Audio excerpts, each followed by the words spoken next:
All right, so if you've been growing your geranium outside over the summertime, now I'm going to show you how to take cuttings of your plants so that you can propagate them, grow them into small plants that you can grow as a house plant throughout the winter, and then if you want to, bring them back outside the following year or simply continue to grow them on as house plants indefinitely. So we're going to be taking cuttings that are about 4 to 6 inches in length, and we're always going to be taking cuttings at the very ends of the plants. Those sections will have the most amount of hormones that are actively encouraging the plant to grow, and that's going to allow for the best root formation. So here you can see an end piece just like this. Now where we are going to cut, if you can see down here, these little sections that are where these leaves are coming out of, those are called the nodes, and those are really important for our propagation materials. So when I take my cutting, I want to try to include as many of those nodes as possible.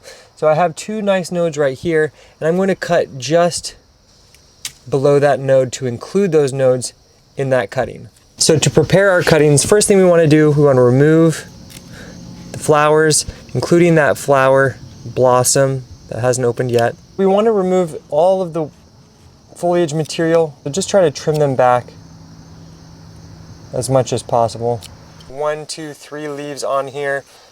This looks like a flower bud that's on the horizon, so I want to cut that off too. I know it's tough to do, makes me sad, but that's okay because this is going to allow me to have more flowers next year as well.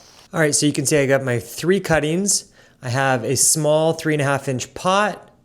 I have some bagged houseplant potting mix. I love this Coast of Maine potting mix for indoor plants. And I've taken that potting mix, I put it into this bowl and pre-moistened it. So you can see it has moisture already.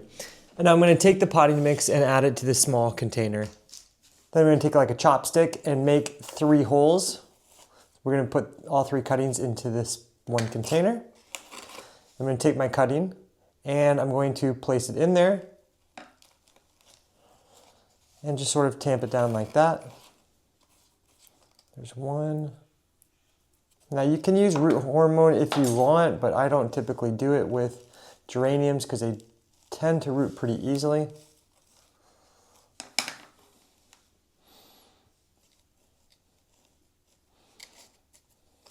And there you go. We got all 3 in there.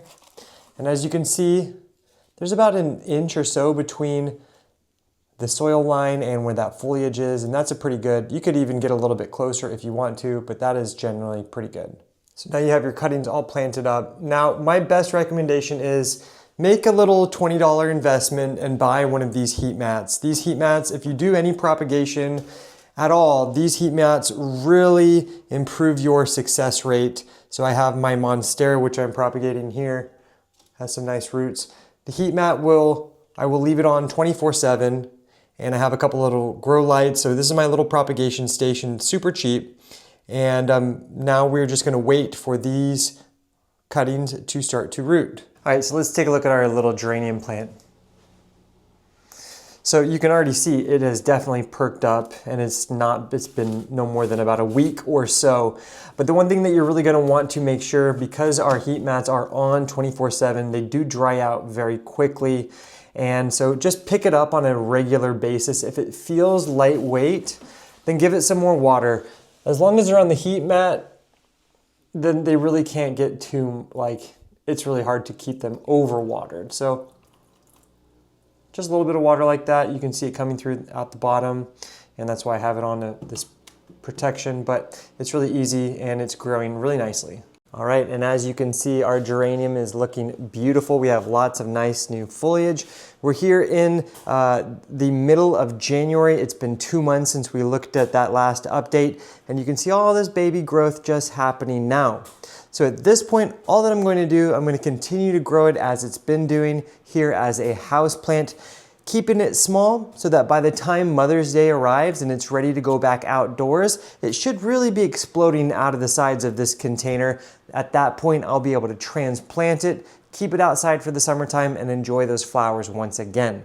If you liked the video, give it a like, subscribe to our channel. We have hundreds and hundreds of other videos all about growing plants, both indoors and outdoors. Anyways, thanks for joining me here on Plant Vibrations. I'll catch you next time. Ciao.